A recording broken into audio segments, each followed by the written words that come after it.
Я считаю, с первого по 9 стихи. Когда дошло до слуха Санавалата и Тови и Гешема, аваритянина, и прочих неприятелей наших, что я отстроил стену, и не оставалось в ней повреждений, впрочем, до того времени я еще не ставил дверей ворота. Тогда прислал Санавалат и Гешем ко мне сказать: приди и сойдемся в одном из сел на равнине Оно. Они замышляли сделать мне зло, но я послал к ним послов сказать: я занят большим делом, не могу сойти. Дело остановилось бы, если бы я оставил его и сошел к вам. 4 раза присылали они ко мне с таким же приглашением, и я отвечал им тоже. Тогда прислал ко мне Санавалат в 5 раз своего слугу, у которого в руке было открытое письмо. В нем было написано: слух носится у народов, и Гешем говорит, будто ты и иудеи задумали отпасть,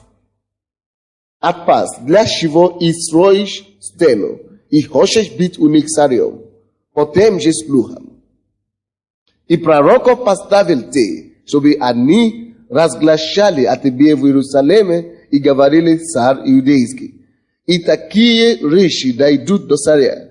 Итак, приходи и посоветуемся вместе. Но я послал к нему сказать: ничего такого не было. О чем ты говоришь? Ты выдумал это своим умом. Ибо все они стращали нас, думая, опустятся руки их от дела этого, и оно не состоится. Но я тем более укрепил руки мои. Я понимаю, конечно, что, возможно, вы не понимаете или не поняли все то, что я читал, только если вы знакомы с этой историей. Но слушайте меня просто внимательно. Братья и сестры, всякий раз, когда человек находит свое призвание, всякий раз, когда человек находит свое призвание, и всякий раз, когда человек получает поручение с неба, и когда человек откликается на это поручение, когда человек отвечает и принимает это вызов, это поручение от неба, всякий раз, когда человек хочет угодить Богу, всегда есть неприятели, которые хотят помешать тебе, только чтобы не исполнить твое поручение или твое призвание. Всякий раз, когда ты принимаешь решение, что вот теперь я буду служить Богу, вот сейчас я начну служить Богу моими финансами, или я начну ходить в церковь, или я начну что-то делать конкретно, что соответствует твоим призваниям, то, что соответствует тому, то, что Бог тебе поручает. Каждый раз, когда ты только что принимаешь решение этого делать, дьявол начинает находить людей, неприятелей, среди своих родственников, или среди своих врагов, среди своих соседей, откуда угодно, ему все равно. Он найдет людей, которые захотят срубить тебя, захотят тебя остановить, которые захотят тебя сбить с толку, которые захотят тебя сбить направление с дороги, которой ты призван ходить. Может быть, кто-то из вас слышал проповедь, которую я прочитал, «Дух Санавалата». Кто слышал? Дух Санавалата. Есть эта проповедь, видео есть и аудио есть. Все проповеди здесь записываются на аудио и видео. Вы можете брать эту кассету, если у вас ее нет. Или если у вас не было. Это было в четверг, я считаю эту проповедь. Братья и сестры, всякий раз, когда ты начинаешь приступать только дорогой, которая тебя доведет до успеха, как только что ты приступил к дорогой, которая есть дорога твоей судьбы, и где лежит твое сокровище, дьявол не может это пройти незамеченным. Дьявол обязательно найдет каких-то людей, чтобы тебя вернуть с этой дороги, чтобы тебя остановить как-то. и чтобы тебя, помешать. В этой истории Нехемия был, иудеем, который был в рабстве в Вавилоне.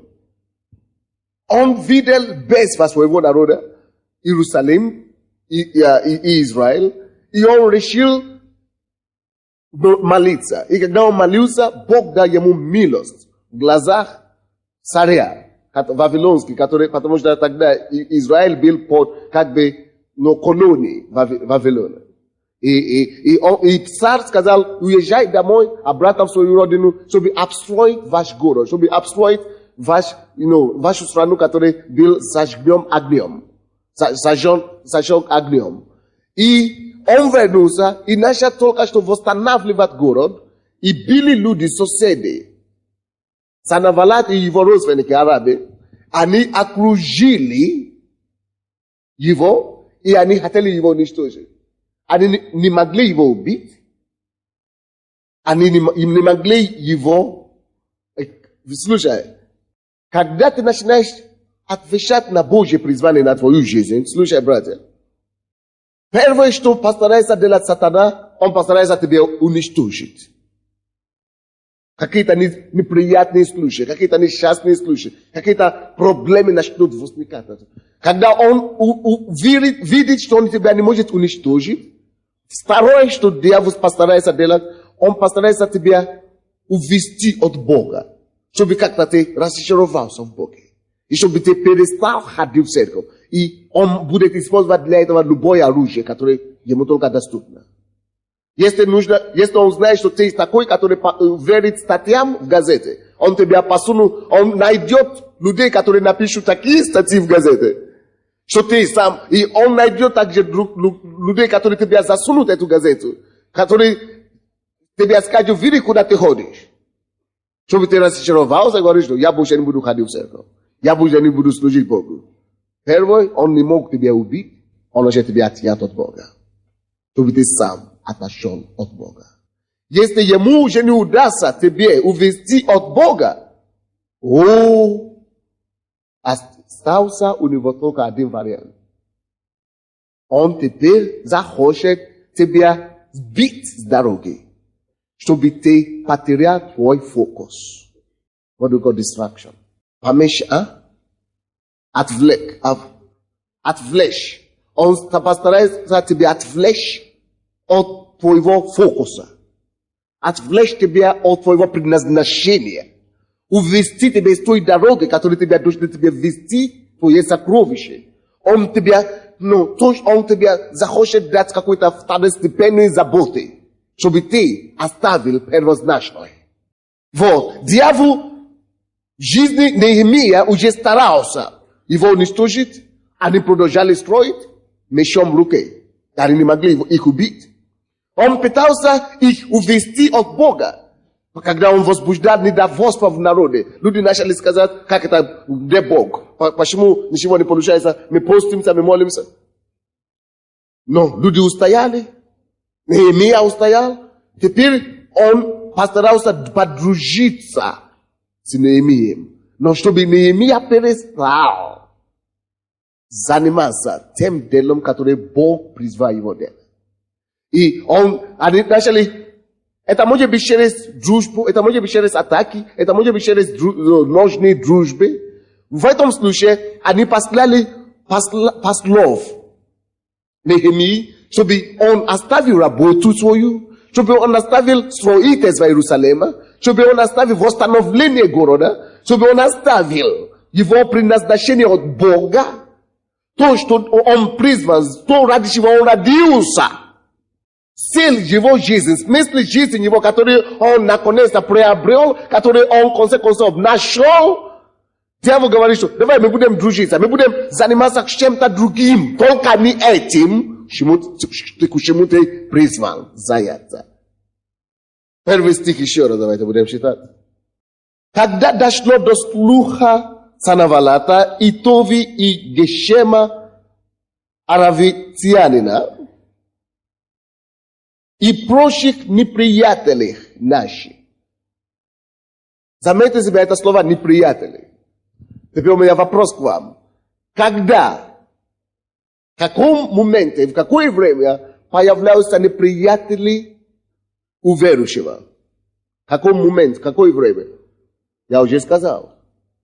Когда ты становишься на правильный путь, на путь твоего предназначения. Как только что ты начинаешь ходить по пути твоего предназначения, как только что ты находишь место твою жизнь, как только что ты находишь Божье поручение и начинаешь и принял решение послушаться Богу и угодить Ему, именно тогда начинаются появляться у тебя неприятели. Вроде бы бросил курить, вроде бы бросил пить, я больше не гуляю, я больше не изменяю жену, я больше не изменяю мужа. Вроде бы я стал хорошим. Именно тогда люди, которые были близки к тебе раньше, именно тогда они начнут тебе ругать, куда ты пошел, с ума сошел, сектант и так далее. Вроде бы они должны были радоваться, парадокс какой-то. Нет, это жизнь. Между прочим. Как только что ты находишь твое предназначение, все.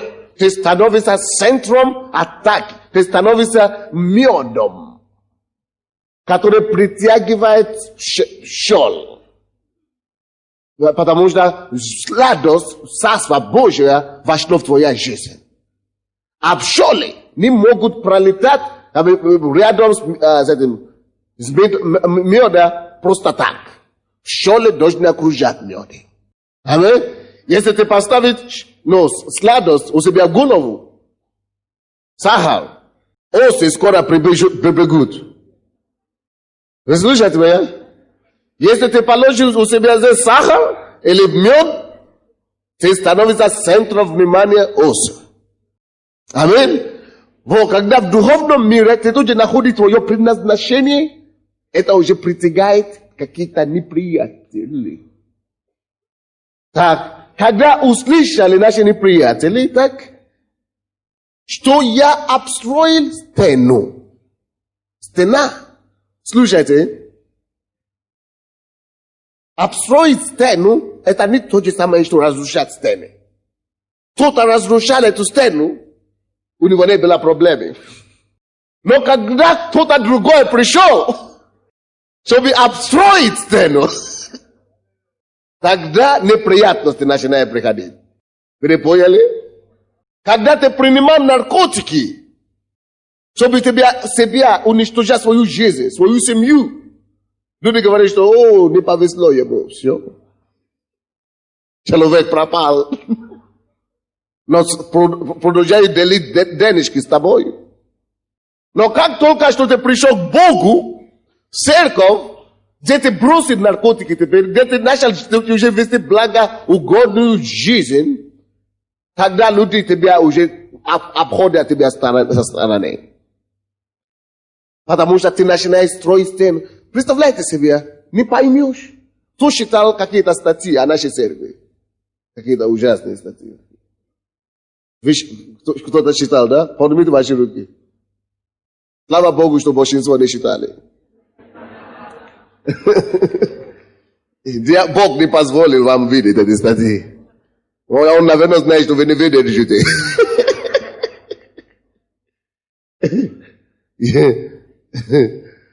Представляете себе, когда африканцы, как мы, африканцы, продают на Ломоносове наркотики, они превратили там Ломоносов в базар наркотики.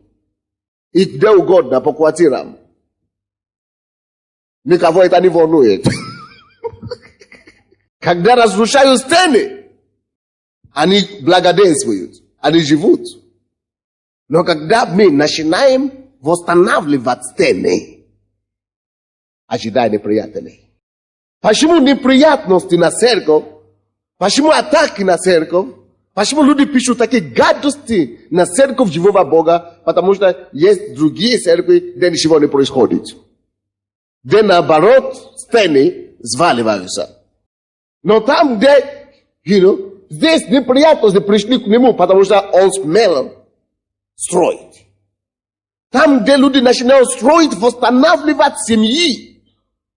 Жена находит мужа. Муж возвращается от блуда домой в жене. Дочка, которая загуляла, возвращается домой, потому что покаялась. Сын приносит деньги домой, потому что он больше не работает, он теперь начинает работать. Когда стены семьи начинают восстанавливаться, тогда неприятели начинают восставаться на церковь. И это норма. Я не расстраиваюсь.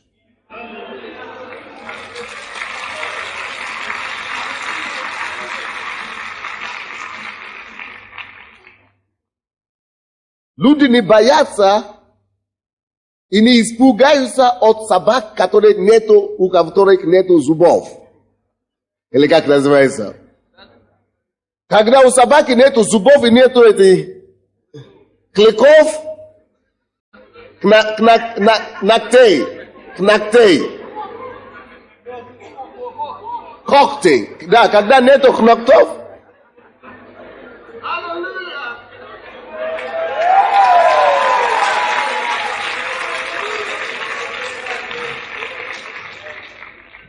то нечего его бояться, потому что тебе превратился в кошку.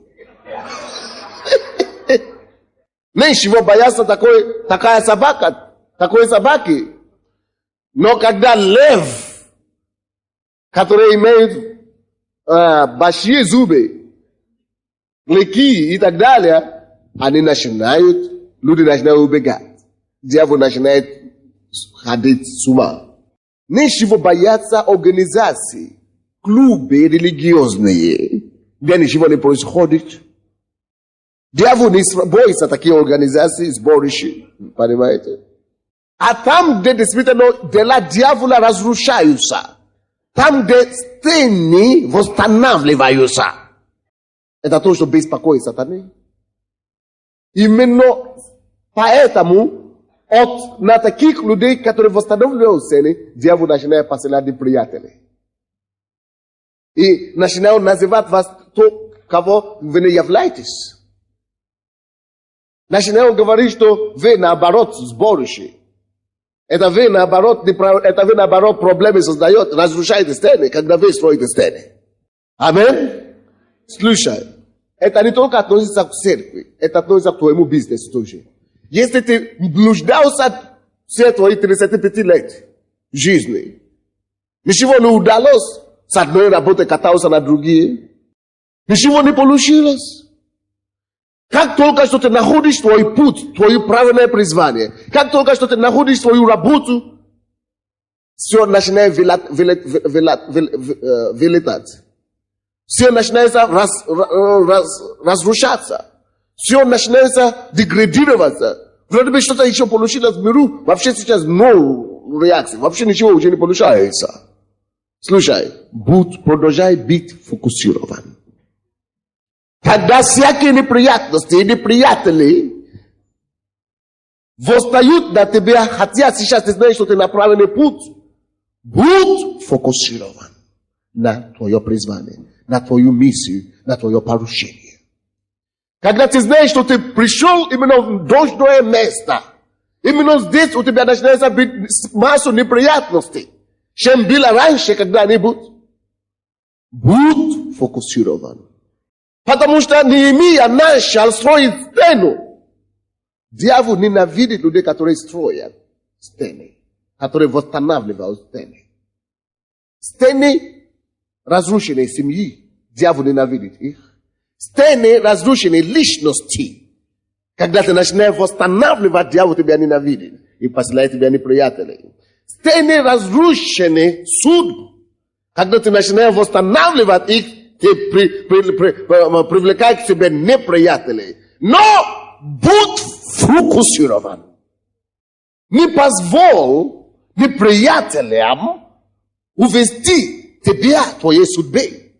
Не позволь неприятелям составить тебя, прекратить твою миссию и твое поручение. Просто будь уверен, что ты делаешь то, что Бог хочет, чтобы ты делал. И продолжай трудиться. Вы слушаете? Давайте послушаем, что сказал им. Нехемия. 2-3 стих. Тогда прислал Санавалат и Гешем ко мне сказать: приди и зайдемся в одном из сел на равнине Она. Они замышляли сделать мне зло. Они думали, что он пойдет. Если бы он пошел, они бы сделали ему зло. Они сделали бы ему зло. Братья и сестры, мы не будем делать то, на что провоцирует нас дьявол. Как церковь. Мы не отвечаем их, мы не обращаем внимание на них, мы не сосредоточиваем наше внимание на то, что они делают. Давайте будем сосредоточить внимание на то, что Бог призвал нас делать. Давайте будем продолжать освобождать наркоманов. Давайте будем продолжать спасать людей. Давайте будем продолжать молиться за больных. Давайте будем продолжать делать все то, что Бог повелел церковь живую делать. Даже если выгоняют нас на улицу, мы будем продолжать делать то, что Бог говорит, что мы делаем. Кто-то из вас говорит аминь. А если завтра вас выдворят на улицу, может быть только 1% из вас придет. Я точно буду. Я могу говорить за себя. 3 стих говорит: но я послал к ним послов сказать: я занят большим делом, не могу сойти. Слушай, когда у тебя есть проблемы, давление на тебя, бросить церковь, бросить твое дело, бросить свой бизнес, зайти в сторону, зайти с дороги. Слушай, дай дьяволу знать и скажи самому себе, что нет, я занят большим делом. Это дело слишком ответственное. Это дело слишком большое, чтобы я зашел с нее. Это дело слишком ответственное. Я не могу себе позволить бояться, как пастор. Я не могу себе позволить уехать. Это на то, что дьявол намекает. Пока меня не выдворят, я не уеду. Я продолжу делать то, что Бог хочет, чтобы мы делали. Аминь. Это то, что дьявол, мое дело слишком ответственное. Я слишком занят большое дело. Слушай, причина, почему многие из нас заходят с пути нашего призвания, это потому что мы недостаточно высоко оцениваем того, к чему мы призваны. Потому что ты недостаточно высоко оцениваешь твое спасение, поэтому ты отходишь из церкви. Потому что ты недостаточно высоко оцениваешь благословение, когда мы собираемся в церкви. Поэтому ты не ходишь в церковь. Люди, которые отходят от Бога, это потому что они слепы, они закрыты, они не понимают, насколько высоко цена спасения, которую они имеют. Он говорит: я слишком занят. Я занят не просто каким-то маленьким делом. Слушай. Я занят большим делом. Слушай, даже если ты призван быть уборщицей, если это будет твое призвание, если это будет то, где Бог хочет тебя оставить, то это не маленькое дело, это большое. Если ты нашел твое призвание, не важно, как оно называется, но если ты знаешь, что это твое место, это то, что Бог тебе дает, не позволь неприятности, не позволь проблемы, не позволь обстоятельствам, не позволь какие-то давления неприятелей отгонять тебя отсюда, не позволяй им заставить тебя зайти с дороги. Это большое дело, если только это то, что Бог тебе дает. Оно большое, не важно его размер. Твое место есть высокое место. Оцени себя по достоинству. Оцени твое призвание по достоинству. Оцени твое спасение по достоинству. Оцени твое призвание по достоинству. И гордись этим также. Вы слушаете меня? Я не могу сойти. Я занят большим делом. Там написали, что я хочу стать президентом Украины. Я говорю, ерунда какая-то. Как это стану президентом, когда я уже занят большим делом.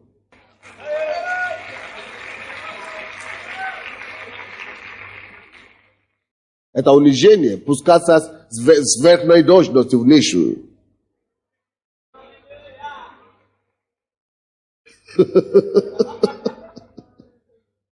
Я не могу быть более счастливым в никакой должности, чем я сейчас счастлив.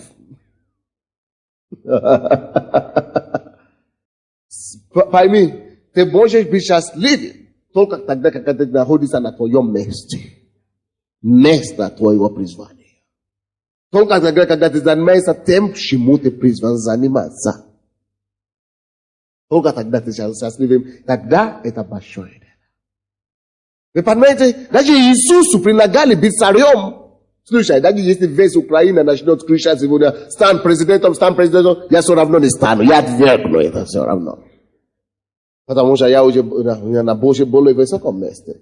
Откройте это Евангелие от Иоанна. Евангелие от Иоанна, 6 глава, 15 стих. Евангелие от Иоанна, 6:15. Я буду читать. Иисус же, узнав, что хотят прийти, нечаянно взять его и сделать царем, опять удалился на гору один. Слушайте, Иисус был настолько популярным, Иисус был настолько, известной личностью, когда он здесь жил и ходил на земле, что все люди хотели его сделать царем. Представляете себе такое? Многие из вас реагировали на это с аплодисментами. Но Иисус не реагировал с аплодисментами. Знаете, что Иисус сделал, когда его хотели поставить царем? Он убежал. Вы задумывались когда-нибудь, когда Иисус говорит людям, когда он исцеляет человека, он говорит, не скажи никому. Не скажите никому. Не дай никому знать, что я тебя исцеляю. Вы слышали об таком когда-нибудь? Почему Иисус не позволял людям сказать, провозглашать, трубить об этом? Потому что он знает, что люди хотят его сделать царем. И он знает, что он царь уже. Он уже царь, не на земле только, но над всей вселенной и небом. Как это тогда быть царем Палестины, маленькой территории, когда он уже царь вселенной. Ерунда. Поэтому Иисус и убежал. Он не хочет пуститься из высшей должности на низшую. И я знаю своего Господина, я знаю Иисуса. И я хочу быть подобен на него. Так что те, которые надеются, пускай они надеются в это направление больше. Они говорят, что то, что мы делаем, что мы евангелизируем, в одной статье пишут. Их деятельность напоминает мне выборочные кампании, избирательные кампании, говорит. Он говорит, что они раздают листовки, они приглашают, кого они хотят выдвинуть кандидатом или президентом. Он Кулабенса спрашивал. У нас уже есть это Sunday, он может стать президент. Мы не раздаем листовки, чтобы люди голосовали за кого. Мы раздаем листовки, чтобы люди спаслись от мира этого злого. И чтобы они познали живого Бога, который умер за них и отдал свою жизнь за них. Знаете, Иисус хотели поставить царем не потому, что эти люди любили его. Это дьявол конкретно дал им задание. Это дьявол конкретно толкал их тому, чтобы они захотели его поставить царем, потому что они понимают, что если его поставить царем, он не исполнит его предназначение. Если он станет царем, он больше не пойдет на Голгофу. Царь не носит крест, и цари не распинают на крест. Вы не понимаете меня? Но он знает, что хотя его путь терновый, хотя его смерть болезненная, хотя ему приходится умереть на кресте, он предпочитал это, чем быть царем. Потому что тогда он одержит окончательную победу над самой смертью. И он воссъедет одесную отца однажды, если он пройдет его весь путь. Так что дьявол всегда будет тебя сунуть в разные возможности, только чтобы ты отошел от Бога, от твоего предназначения, от твоего призвания. Но Бог разоблачает сатану, правда? Jak Bог razоблачает сатану, будь фокусирован на твое призвание. Будь фокусирован на то, к чему Бог тебя призвал. Давайте откроем, пожалуйста, Притчи, 16 главу. Притчи 16, 28, 29. Притчи 16. Притчи 16, 28, 29. Человек коварный сеет раздор, и наушник разлучает друзей. Человек неблагонамеренный развращает ближнего своего и ведет его на путь недобрый. Я сказал, если дьяволу не удастся тебе убить или уничтожить, он начнет что делать второе? Это третье. Отъять от Бога.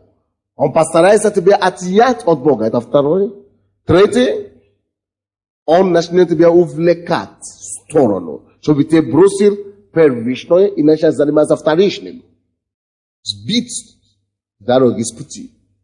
Братья и сестры, есть цель. Есть причина. Почему дьявол старается тебя сбить с толку? Есть причина. И причина написана здесь. Посмотрите. Человек коварный сеет раздор. Если дьяволу удастся тебе сбить твоего с пути, с направления, у тебя начинается раздор с теми людьми, которые Бог тебя поставил. Божественными твоими контактами начинают разрушаться. Это с одной стороны. И наушник разрушает. Кто такой коварный человек? Это человек неприятель, через который дьявол тебя давит, толкает, чтобы ты отошел. Когда ты отойдешь, раздор придет в твою жизнь. Он начинает посылать наушников. Наушники это те, которые говорят, о, ты знаешь, что там произошло? Ты знаешь, что там творится? Ты знаешь, в этой церкви там есть компьютеры, все данные о твоей жизни пишут. Потом контролируют тебя цвет глаз, цвет волос. Представляете себе, такой чушь какие-то. Чтобы до такого придумать вообще. Компьютерные сети, все твои родственники, все там написано. Чтобы, да, досконально, чтобы контролировать их. Чтобы превратить их в зомби. Или как это? Обдумарить, чтобы обдумарить их. Ой-ой-ой-ой-ой. Обдуманить, да? Или как? Одурманить, да. Представляете себе такую?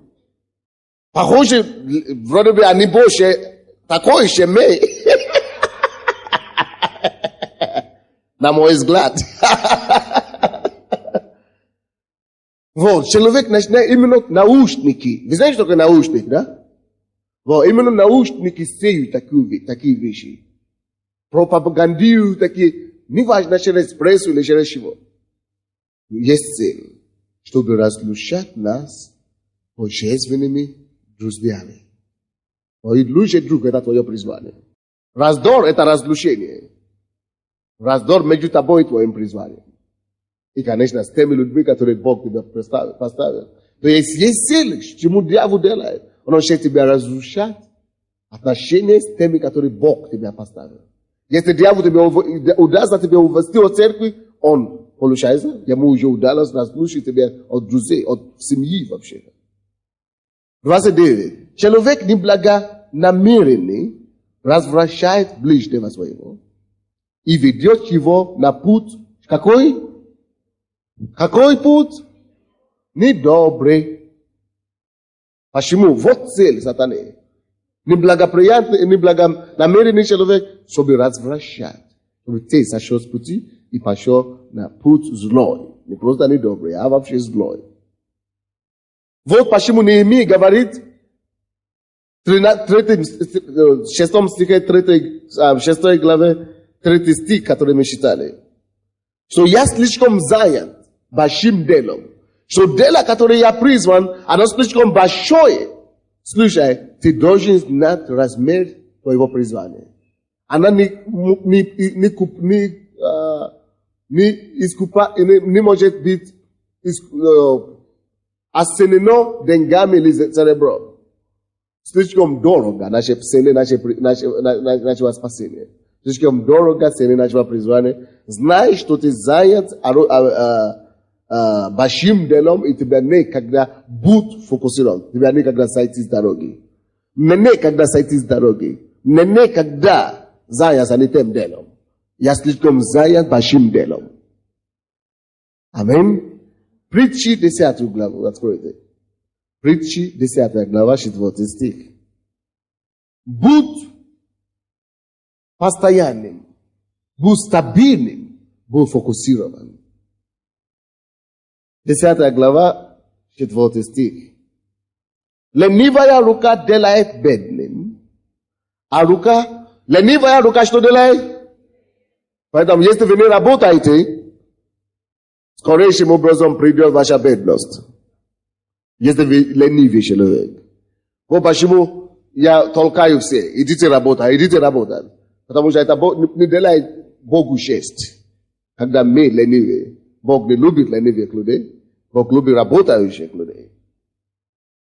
Так, ленивая рука делает бедным, а рука прилежных обогащает. Что такое быть прилежным? Что такое прилежность? Прилежность – это быть фокусированным, иначе говоря. Это быть серьезным, определенным делом. Прилежность – это быть полностью предан делу. Вы понимаете? Я не знаю, по-русски, прилежность – это точно обозначает? Это быть полностью предан делу. Это прилежность. И посмотрите, что делает прилежность. Рука прилежных, чего делает? Обогащает. Что ты можешь стать богатым только тогда, когда ты начнешь делать своим делом, заниматься своим делом и не прекратишься, несмотря на какое давление, в которое ты попадаешь. Вы понимаете меня? Прилежность значит, даже при наступлении атак, неприятности всякие, что ты прилежный. Ты все равно держишься. Ты все равно продолжаешь с Богом. Ты все равно продолжаешь делать то, чему ты призван делать. Прилежность. Это терпение. Это долготерпение. Это продолжать делать то дело, которое ты знаешь, что ты должен делать, даже когда нету благоприятной ситуации. Именно рука прилежных обогащает. Бог смотрит. Кому он дает богатство? И, конечно, это я говорю о богатстве, которое Бог дает. Это он дает богатство тем, которые прилежны. Которые они могут неотступно преследовать цель. Неуступно продолжать делать то, что они призваны делать. Те, которые могут быть фокусированы. Многие из вас, вы занимаетесь этим. Будь фокусирован, потому что богатство приходит только в руки прилежных. Богатство приходит только в руки кого? Бог смотрит, насколько ты прилежный в этом деле. Во время, когда все получается, ты прилежный. Когда ничего не получается, ты все равно веришь Богу. То Господь, ты поднимешь меня. Ты поднимешь меня. Я буду заниматься своим делом. Прилежность. Вот о чем говорит один из бизнесменов, который в декабре еще на трамвае не было у него билета, деньги купить билет. А сейчас уже месяц, за месяц уже считает больше 100 тысяч. Благодаря прилежности. Он не сидит дома. Он говорит, что не сиди дома, ходи, ищи работу. И ходи, говори о себе. Занимайся чем-то. Прилежность, потому что человек знает Божий принцип. Бог сам дает, он раздает богатство, но он смотрит по одному принципу. По какому принципу? Прилежность. Насколько ты прилежный в твоем деле. Не уступчивость. И ты, там, где ты потеешь, там ты и покушаешь. Прилежность. Не просто сидит праздно дома. Нет. Только рука прилежной обогащает Бог. Прилежность. Скажи твоему соседу, научись быть прилежным. Скажи еще кому-то сзади, впереди.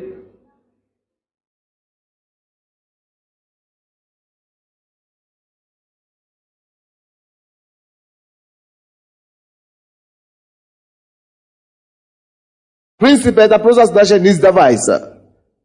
Не сдавайся, будь фокусирован. Если у тебя есть служение от Бога, будь фокусирован на это служение. Не сдавайся, служи Богу. Если нет результатов, которые ты хотел, продолжай служить Господу. Будь фокусирован. И потом Бог даст нужный ответ, нужное время.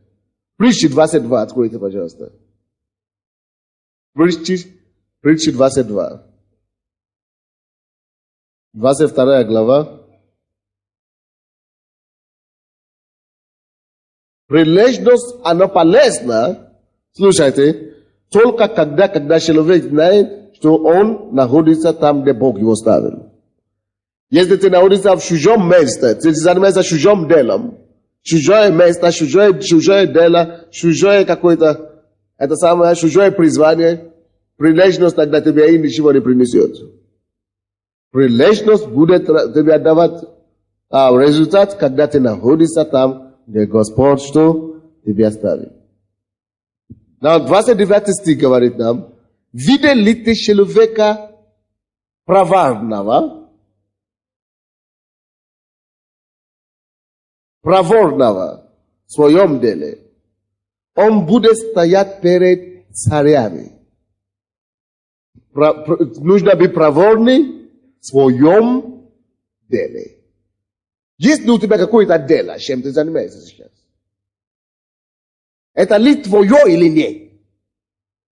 Иногда ты просто знаешь, что это мое место. Это мое. Это мое. Ну, талант у меня такой. Ну, у меня способность такая. Ну, я чувствую себя на своей тарелке. Вот это мое дело. Потому что человек, слушай, написано, только когда человек, даже если он проворный, это потому что он на своем месте. Вы слушаете меня? И когда человек на своем месте, и еще и прилежный, и проворный, и прилежный, и терпеливый, и долготерпеливый, и работает, тогда посмотрите, что будет. Он тогда будет стоять перед царями. Он не будет стоять перед простыми. Потому что он находится в своем месте, и он прилежно этим продолжает делать, заниматься. Он будет стоять не перед простыми, а перед большими людьми, перед царями. Братья и сестры, слушай.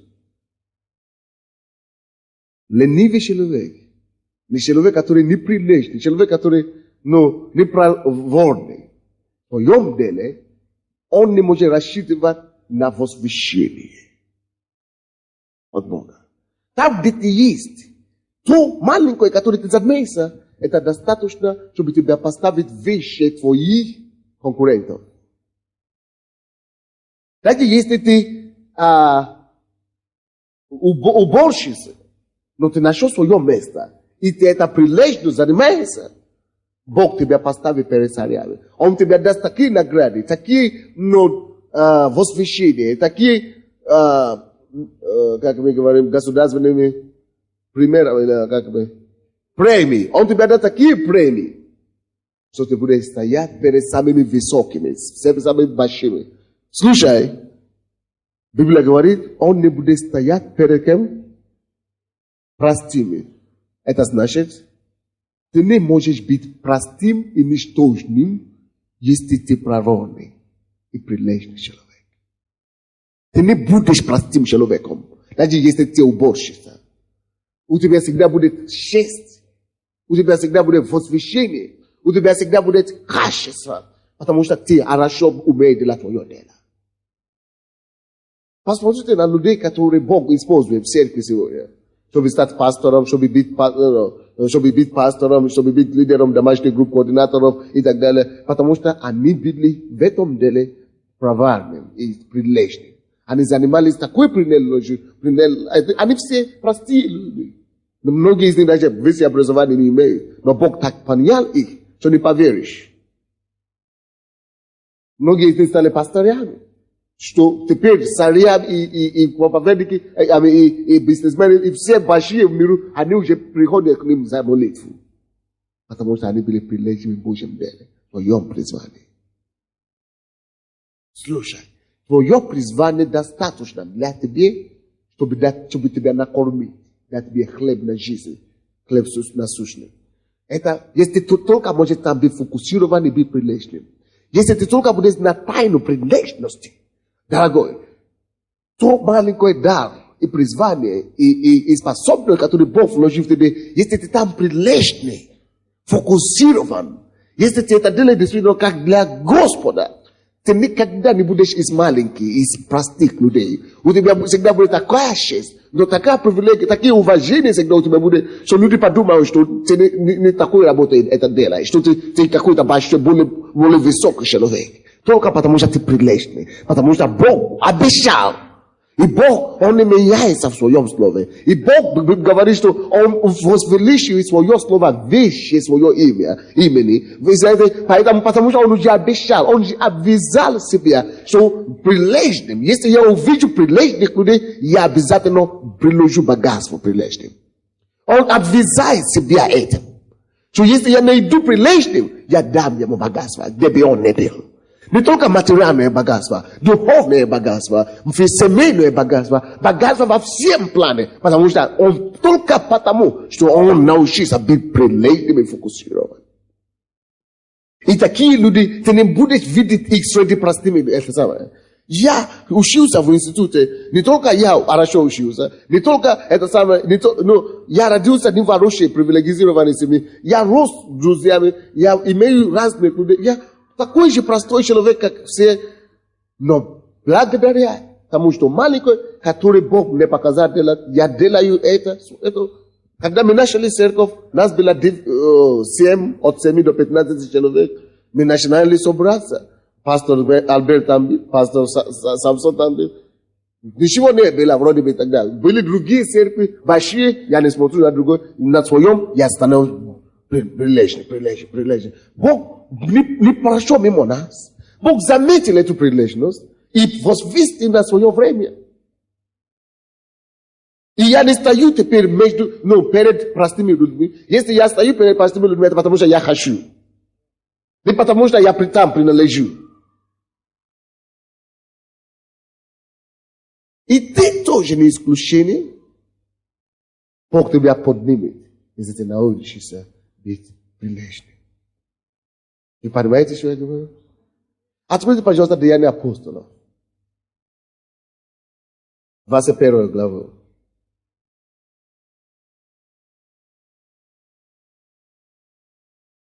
Иногда бывает так, что то, к чему мы призваны делать, наши дела, наши призвания, бывает так, что бывает тяжело.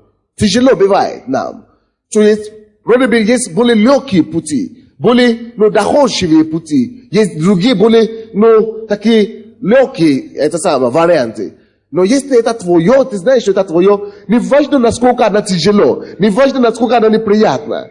Если ты будешь удержаться за этим, Бог все равно поставит тебя перед царями. 21 глава мы видим историю Павла. С 11 стиха. Давайте будем читать по 13. И вошед к нам, взял пояс Павлов и, связав себе руки и ноги, сказал: так говорит Дух Святой, мужа, чей этот пояс, так свяжут в Иерусалиме Иудеи и предадут в руки язычников. Когда же мы услышали это, то и мы и тамошние просили, чтобы он не ходил в Иерусалим. Но Павел, видите, было пророчество в том, что его свяжут, Павла свяжут, он попадет в тюрьму, если он поедет в Иерусалим. И поэтому люди, которые вокруг были, просили у него, они умоляли ему: пожалуйста, не едь в Иерусалим, не едь туда, ты попадешь в тюрьму. Но он знал свое призвание. Он говорит, что горе мне, если я не буду проповедовать. Он говорит, что горе мне, если я не буду нести Евангелие даже в Иерусалим. Но Павел в ответ, 13 стих, сказал, что вы делаете? Что плачете и сокрушаете сердце моем? Я не только хочу быть узником, но готов умереть в Иерусалиме за имя Господа Иисуса. Я готов умереть даже. Он готов делать все. Он готов, потому что он знает, что это его призвание. Имя Иисуса, это его судьба. И он готов делать все для имени Иисуса. Он готов. Вы знаете, что случилось? Пока он ехал на дороге, Бог явился ему, 23 главе. Бог явился ему, и в 11 стихе там, оказывается, что Бог, потому что он был прилежным, Бог явился ему и говорит, что так как ты свидетельствовал в Иерусалиме, ты будешь свидетельствовал в Риме, то есть Бог поставил ему такое обстоятельство, чтобы он мог свидетельствовать и царям. Вы слышите? Его связали, но даже в узах он стал. Он не стоял перед простыми людьми, он стоял перед царями. Потому что он рискнул и поехал туда. Слушай, без риска ты не добьешься ничего значительного в этом мире. Я не слышал. Если ты не готов рискнуть, если ты не готов рисковать, ты не готов также наслаждаться успехом. Тот человек, который не готов рискнуть, тот не готов для возвышения.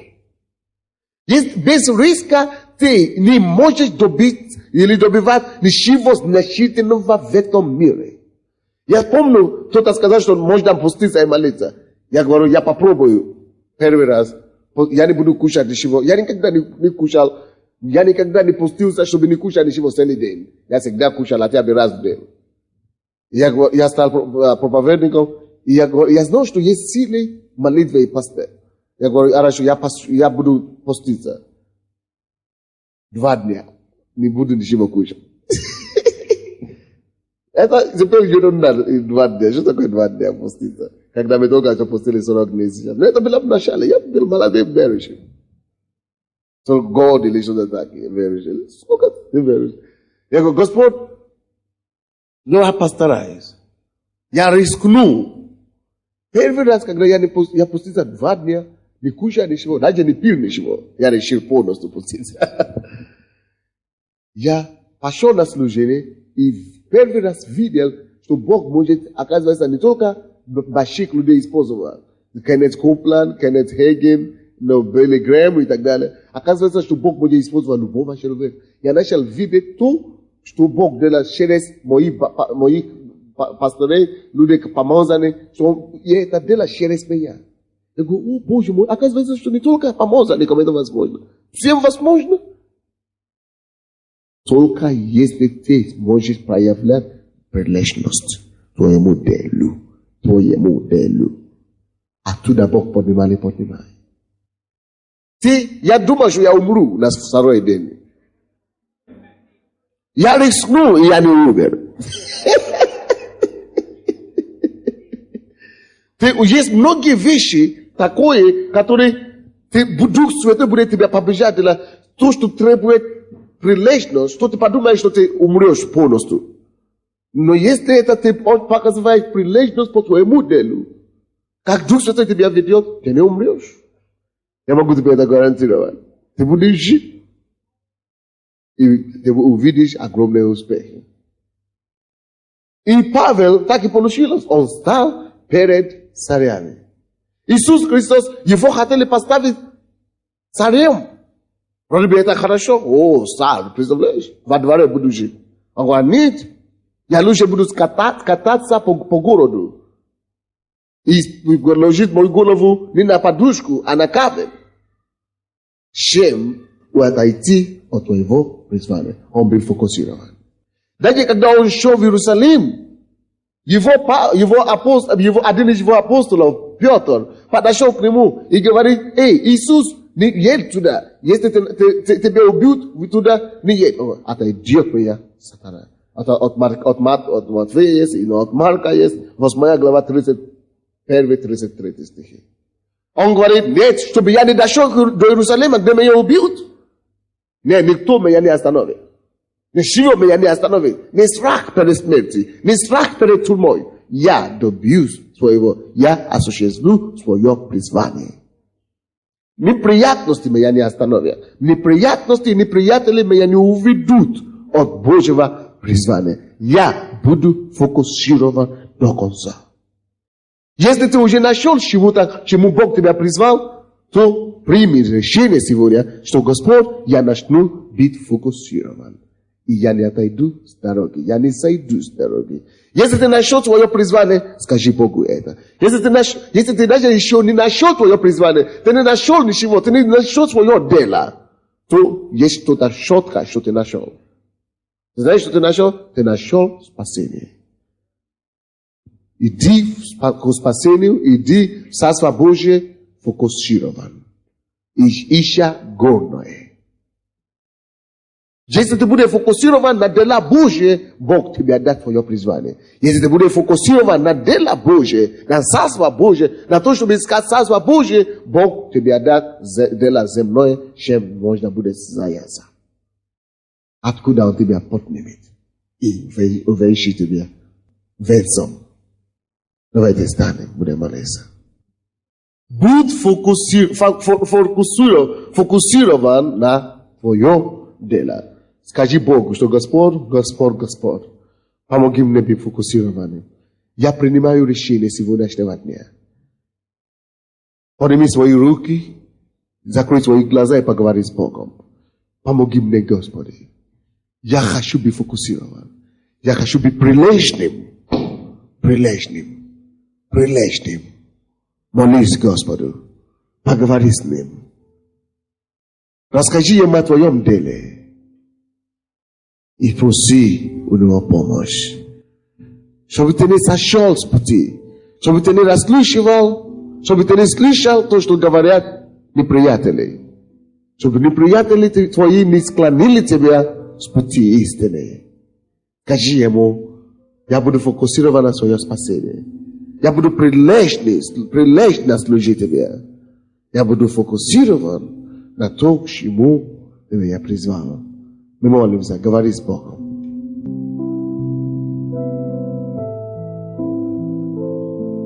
Помни, у тебя большое дело. Если ты нашел твое призвание, это большое дело. Неемия сказал, я занят большим делом. Я не могу сойти с него. Занят большим делом. Благодари Господа за твое дело. Благодари Господа за твое призвание. Оно большое. Даже если это уборочная работа, оно большое все равно. Будь прилежным там, и найдет тебя твое богатство. Поговори с Богом.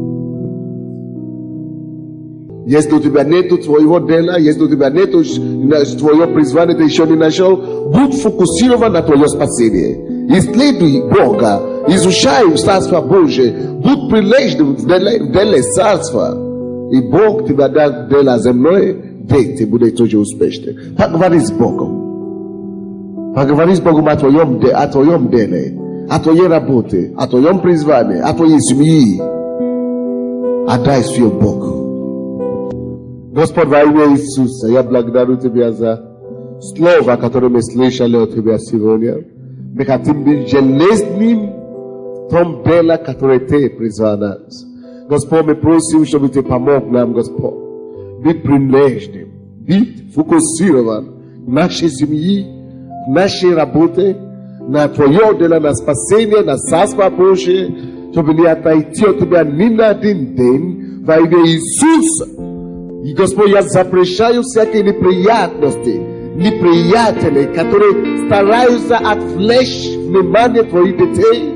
Именем Иисуса Христа я повелеваю всяким обстоятельствам, всяким то, что старается отвлечь Твоего народа. Я повелеваю им отойти прочь. Я молюсь, чтобы у Твоего народа хватало силы, чтобы хватало смелости, чтобы хватало дерзновения. Быть прилежным, быть фокусирован до конца во имя Иисуса. Помоги нам, Боже, утвердиться в Твоем деле, на Твое поприще во имя Иисуса Христа.